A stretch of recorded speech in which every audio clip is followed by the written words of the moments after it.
I would say how to sell and how to craft a good pitch, because the difference between an idea that takes off and an idea that falls flat is the story that you're telling to capture the imagination of your intended audience. So a product or a service without a good story behind it really is nothing. It's no different from getting a job, right?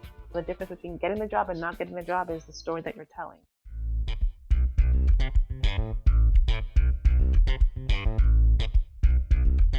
Welcome to the Start Right Here podcast. We put the spotlight on BIPOC beauty pros and their paths to success. We share their stories along with actionable tips that you can apply to your career or your life.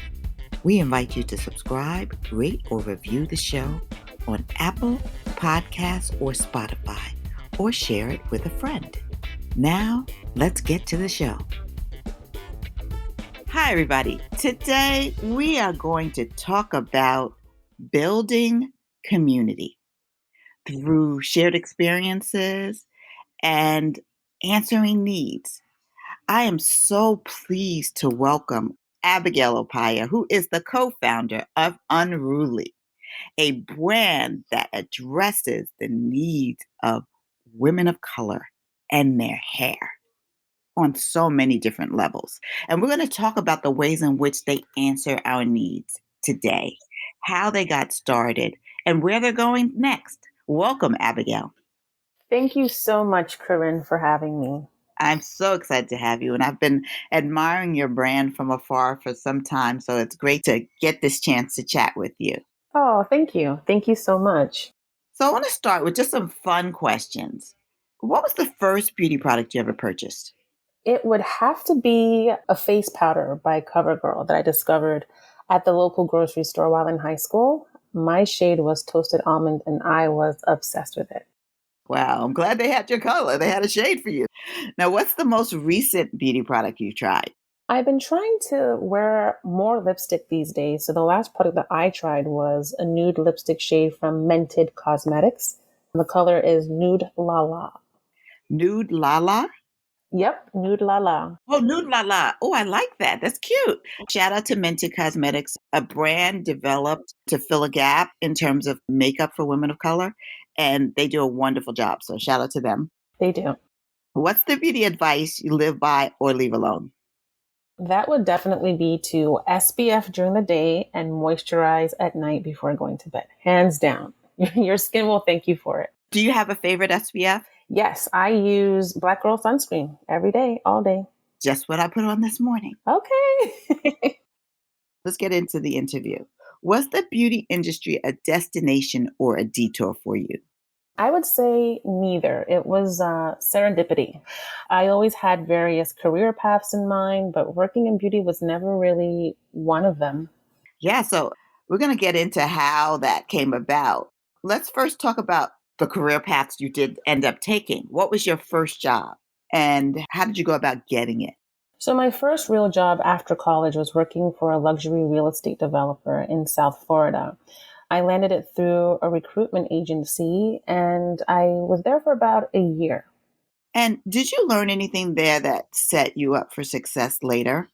Absolutely. A lot of what I did was assisting the project managers and architects with everything and anything needed to get their building project off the ground, submitting permits, building plans for approval with the city. And I also did a lot of work with their PR and marketing teams. And that's where I learned how to do things like building event lists, identifying the movers and shakers in South Florida that we would then invite to our launch events and open houses, designing invites, marketing collateral, all skills that I still use now. Wonderful. You eventually focused on PR and marketing as your career. What kind of jobs did you get in that area? After leaving that job, I moved to New York to pursue something in advertising and PR. I hadn't really honed in on exactly what. At one point I was thinking more on the creative marketing side, graphic design, but just through trial and error, just through applying to lots and lots and lots and lots of jobs, I finally landed working at a boutique PR agency that focused on entertainment and lifestyle. And that's really how I got my start working specifically in the PR space. You moved to New York and you talked about landing a job at a public relations firm. How did you ramp up your skills to working full time in PR? Because there are lots of different parts of that business. How did you learn them all?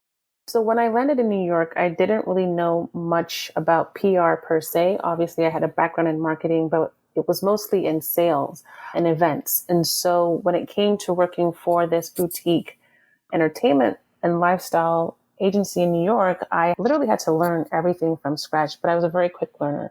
It also helped that I was very, very good at writing. So that helped me when it came to writing press releases and pitches to get clients on shows and magazines and so forth. So it was very much an accelerated learning experience. I had to learn very quickly on my feet. But yeah, it really did set the stage for me eventually going out on my own to consult independently as a publicist. And a lot of that was learned there. So when you became an independent PR consultant, what kinds of projects did you work on? I worked on things spanning lots of different industries. So I worked with startups. I worked mostly with individuals. So public figures and entertainers. So for example, I worked with a chef. I worked with an interior designer at one point, a TV host. And then of course I worked on lifestyle brands. So anything in the lifestyle space, luxury space, nightlife space, you name it, I've done it all. So then you were able to use those skills as you started to work with your sister. Absolutely. I had the foundational skills needed to, again, going back to the whole storytelling aspect of it, to really craft the story. It was me that got the press out there for You Can Touch My Hair. I was the one that got the initial excitement and buzz going when we launched our mobile hairstyling service. And so it was very, very critical in my success as an entrepreneur to have those skills. Did you ever think about entrepreneurship when you were doing these jobs? I did. I always knew that I wanted to go into business for myself at some point, but I had a lot of interests, as mentioned earlier, and I could never really focus in on what the actual business would be. At one point, I was looking more towards having my own restaurant. Then at one point, it changed over to interior design. And then I started thinking about making logos for people and doing graphic design. So the thought and the idea was always there. I just never knew how to manifest it.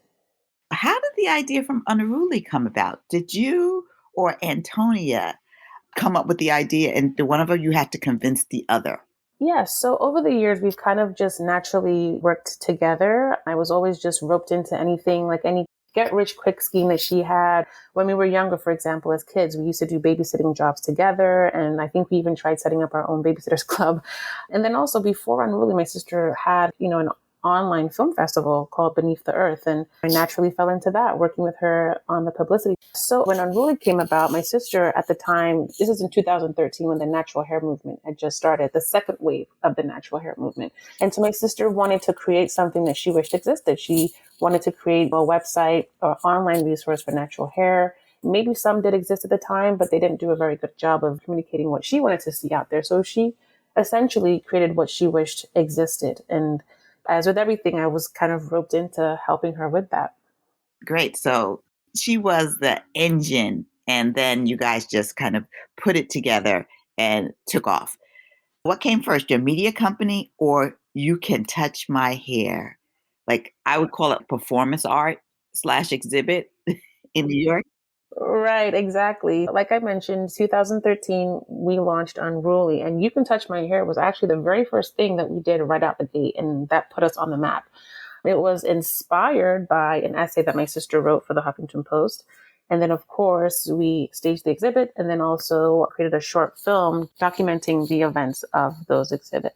For those who are unaware, which I don't think there are many, could you just explain briefly what went into this performance slash exhibit?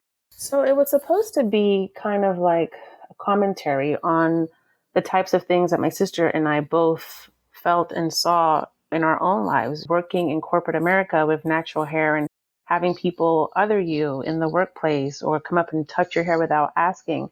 And so she put all of those experiences into a personal essay that she wrote. And the exhibit that came out of it was supposed to be kind of like, I guess you can say, a hyperbole of what we go through in everyday life. It was really supposed to be a way for us to get the other side's opinion and create a dialogue, I should say, on this particular topic. But I guess we were very naive and didn't know how it was going to end up panning out and the type of responses it would get from our people, Black women, that came out the next day. It was a 2-day exhibit. So on the first day, we staged the initial exhibit. And then the second day, we had a lot of people find out about it through social media. And they came out the next day to voice their side of things and I guess essentially protest what we were doing. But the ultimate goal was to create a dialogue and to let people know it's not right to other Black women and reach out and touch their hair without even asking. Well, Black people in general have been in America for over 400 years, but yet we still feel othered in some way, shape, or form. So it was kind of like a way for us to speak about it and to create a dialogue around it. And I guess we succeeded in doing just that. Yes, you did. Because if people are still talking about it today, which we're talking about it now, and I'm going to put a link in the show notes for the listeners who have not had an opportunity to see this, as well as links to the site, particularly to the exhibit, so that people understand what we're talking about, especially in context of now, because really you were ahead of your time in terms of creating this dialogue. Because this dialogue is ongoing, it has been ongoing, but the way in which you created that dialogue is really starting to come into the space now, wouldn't you say? I agree. And at the time, it was really just a statement, a way of telling people that have stolen a touch from somebody, how it makes us feel, like an object put on display. A lot of people likened it to that of Sarah Bartman, the woman that was put on display in colonial Africa because of the way she was shaped. And top Venus is what they called her. Or maybe even Otabenga, that was put in a cage as like a caged animal at a zoo. We drew a lot of criticism for it, but ultimately we were saying the same things. We were trying to basically communicate the same point. We just did it in a different way that elicited a huge response from people. Visceral responses. Visceral, that's the word. Definitely. Let's talk about the unruly media and how did you build the site and community from there? Staging this exhibit and creating the film did put us on the map. And so we just kind of rolled in it from there. And we just started to build, and grow. And we started to notice that our main superpower, so to speak, was creating these huge conversation marketing pieces. And so from You Can Touch My Hair, we then launched Pretty. This is basically a love letter from one woman to the next in different countries and just kind of like traveling to different countries in Europe, talking about what culture is, what pretty is around the world. And then from there, we've done other things to basically just continue this conversation forward. And I think that's one thing that we've done very well over the years. So for many years, we were doing just that. And that's how we grew our readership and that's how we grew our community. So on the site, you can find, for those who have never been on Unruly's site, which we'll link, of course, you find lots of kind of varied opinions and not only information on caring for your hair, but opinion pieces, lots of beautiful images. So it is a destination in a lot of ways. And how hard or easy is it to keep the focus on natural hair? I used to always wonder about that too. Like, how much can we talk about natural hair or just hair in general without getting bored of it? But there's always new things that are coming out, new techniques, new styles that keep us in business, so to speak. We're always talking about a new way to care for your hair, a new type of shampoo, and so forth. I like to always think about ourselves as an in and out beauty brand as well. So on the surface, we're doing all of that stuff, right? What kind of shampoo should you buy? What kind of hairstyle should you go with next? But on the deeper level, we are talking about some of these things that help move the community forward. Yeah, that's important, I think. And I love that you continue to evolve as issues related to natural hair evolve. Right, exactly. Now, let's talk about working with your sister. As you mentioned, she's always roped you into things. You've always kind of naturally gravitated toward each other. But on this particular business, which has lots of different arms, so to speak, I know that you guys are in different cities.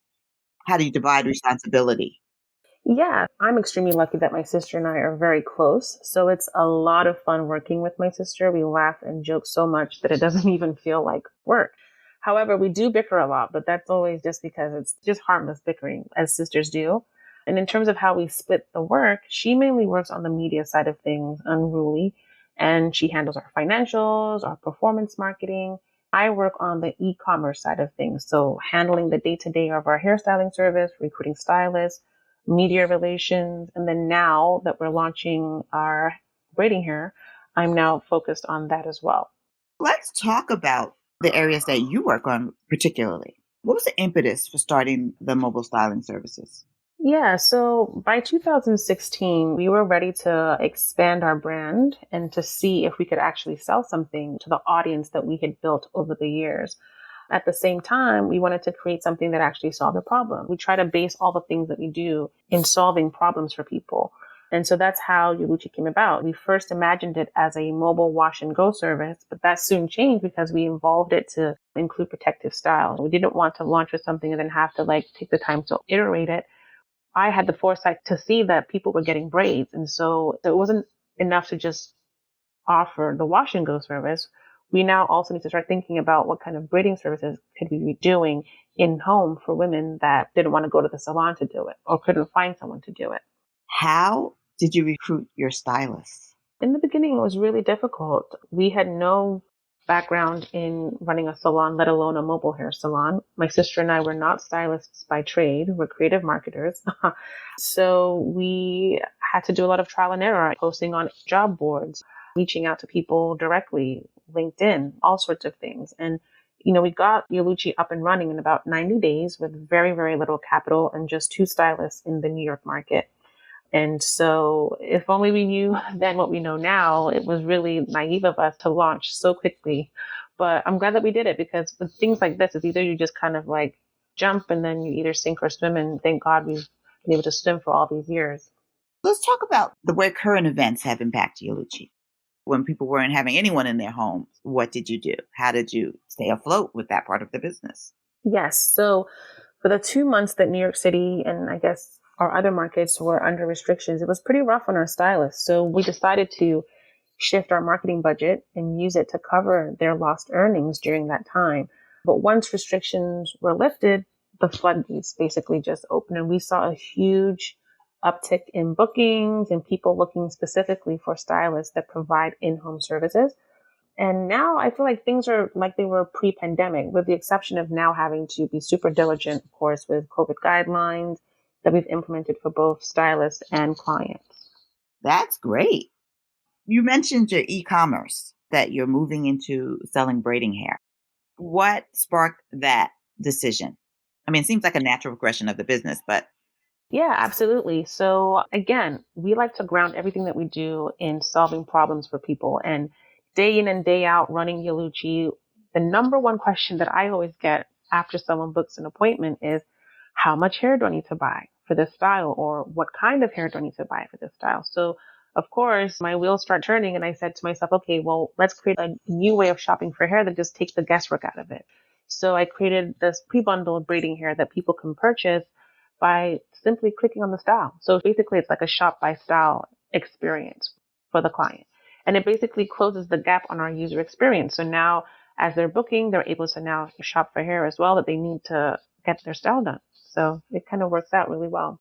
are you offering a variety of hair colors?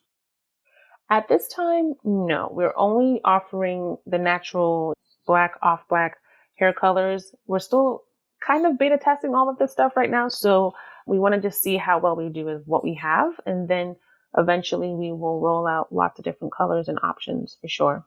I love this idea though, because you should see my house. I have like bins, not large bins, but still plastic bins filled with extra hair from this color, extra hair from this style. I'm always overbuying as opposed to underbuying. Which is good because you never want to run out of hair during your appointment, which is the other problem that we're trying to solve of that. Like someone would buy only 4 packs of hair, but then it turns out they needed 6 packs of hair. And so that's another problem that we're trying to solve, especially if you're getting your hair done at home. You can't just easily just get up and go to the beauty supply store and keep your stylist waiting. Right. So that's not a good look. Yes, yes, yes. Let's talk about this latest project that you did in partnership with L'Oreal. Pretty Shouldn't Hurt. How did that project come about? Pretty Shouldn't Hurt was inspired by my sister's interaction with a Yavuchi client several years ago, which led us to come up with the idea to shine a light on how improper hairstyling techniques in the industry has led to a rise of traction alopecia in Black women. It's interesting because we are in the business of providing natural hairstyles, and I saw it as an opportunity to do some sort of corporate responsibility and put this out. We connected with L'Oreal in about late 2019, which was serendipitous. There's that word again. Well, they were gearing up to launch their line of products for protective hairstyles. So it kind of just really made sense. And so we pitched them the idea for the film, and then they agreed to come on board. Wonderful. So for people who haven't seen this film, tell us a little bit about it because we would love people to watch the film. Yeah, of course. We all know how it is getting your hair done in braids. Sometimes people take an Advil afterwards because it's just too tight, and they grow up thinking that that tightness is okay. Or sometimes they're afraid to speak up because they'll just be kind of like dismissed as being tenderheaded. But in our research, it turns out there really is no such thing as being tenderheaded. If your hair hurts after you get your hair done, it's because it's been done too tightly. So yeah, we wanted to bring a bunch of experts together to discuss how best to do protective hairstyling. So we had someone from the L'Oreal team. We had experts that we had worked with in the past, Dr. Kerry Williams, Antonia, OG in the natural hairstyling game. We brought them all together to discuss the evolution of Black hair in general, and then also now the prevalence of protective hairstyle is here to stay. How can we now, moving into the future, do it in a way where we're protecting our hairlines, essentially? And, loved all the work over the decades that Anu did at Comic Kings. Yes, amen. The subject matter is so important because everyone who has ever had a protective hairstyle or thought about one thinks about the pain. Right. Absolutely. What was the response to that as opposed to You Can Touch My Hair? Two very different projects. Two very different projects. Yeah, the response to that, generally speaking, was overwhelmingly positive. We have lots of really great comments on the YouTube page for it. And it's so interesting, not to pit one against the other, but like with You Can Touch My Hair, it's easy to elicit a response from someone when it's a very controversial topic versus something like this, where it's, about care and moving things forward. But nonetheless, apples and oranges, basically, I'm comparing. But the response, generally speaking, was very positive. People were like, oh my God, thank God you guys did this. This is so great. Like, I've been talking about this for years with my friends. And then the tips that we added in the film were very helpful for people. And of course, recently we won an award for the film, which was the crowning moment, I guess, for this whole project. So we're just glad that the message is getting out there one way or the other. Right. Are you working on more projects like this? I mean, I think you might be one of the only media companies that uses all forms to communicate with your audience. Absolutely. Yeah. We are working on a lot of different projects. We basically have like a huge pitch deck, an idea pitch deck of a bunch of different ideas that we want to either do on our own or do in collaboration with brands. And so whenever these opportunities come about, whenever we reach out to certain brands, we have a huge arsenal of ideas that we can pitch any one of them that makes sense for their audience and also makes sense for our audience. We have something actually in the works now with Gerber, which is not in the beauty category whatsoever, but we were able to figure out some sort of a really cool idea that we're putting together with another media partner to help bring to life. So that's something that we'll be sharing more about later on this year. Outside of that, I'm interested in really growing the video content side of things. And I'm also even playing around with some scripted type stuff as well that we'd like to eventually explore. And more importantly, I want to shine the light, ever the publicist, I want to shine the light on my sister and I in particular and really try and start telling our story or just even letting people know who we are. I feel like we've been hidden away a lot over the years, just working and grinding on the business. But I think it's about time that people start to know us as individuals and that we're out there more talking about our projects and the things that we're doing and just what it's like working together as sisters and co-founders.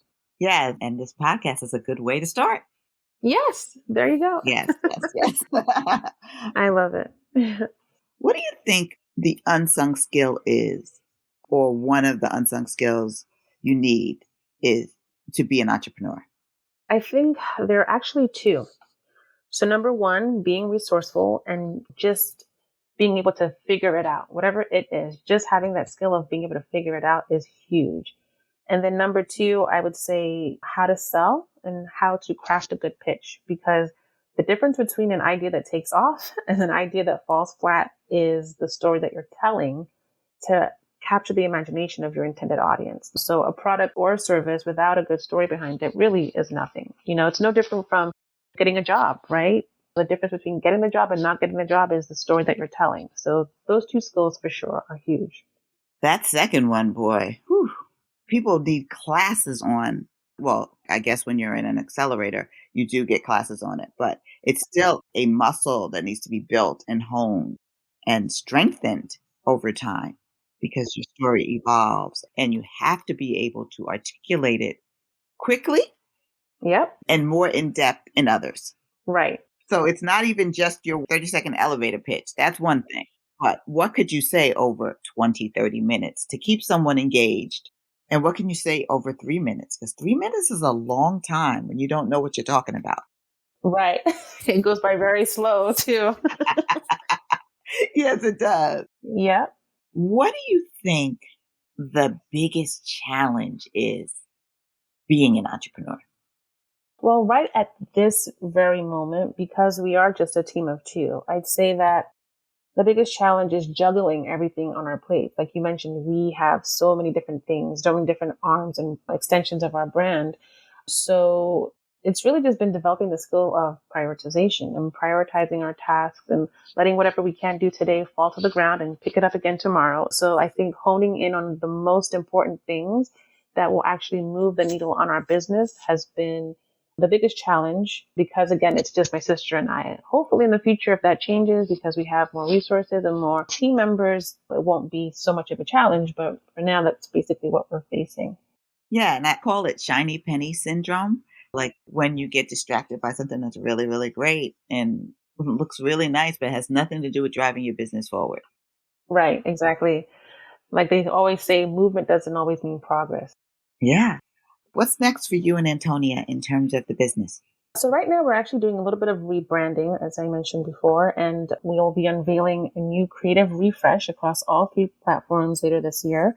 We're also rolling out new hairstyles. We're, like I mentioned, producing new content. And of course, we'll be officially launching our hairline just in time for the busy summer season. Yeah, that's a lot of things for the two of you. Yeah, but we got it under control. Yeah, I see that though, because I would have never thought it was just the two of you because of all the things that you do.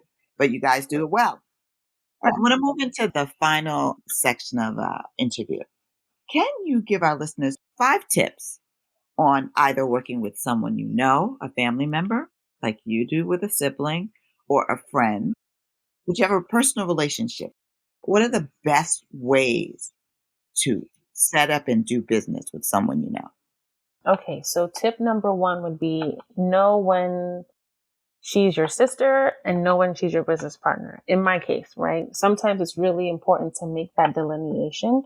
We work with a business coach, for example, and she mentioned that one way to make that separation is to talk to her or address her by her full name versus her nickname, or talk to her in a more professional tone versus just like as your sister. So I think that's tip number one.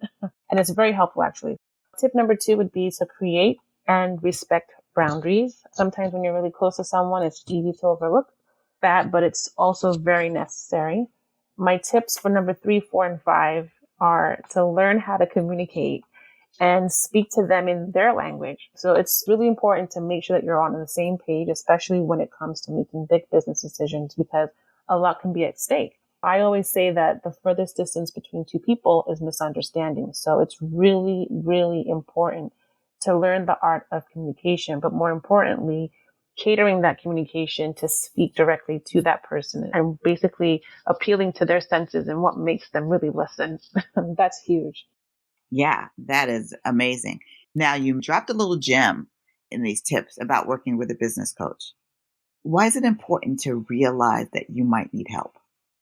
I'm very big on aphorisms, and one that spoke to me very early on in my career is if you judge a fish by its ability to climb a tree, it'll think its whole life that it's stupid. So for me, figuring out the skills that I needed to learn to bridge the gap of what I know and what I don't know was very huge for me.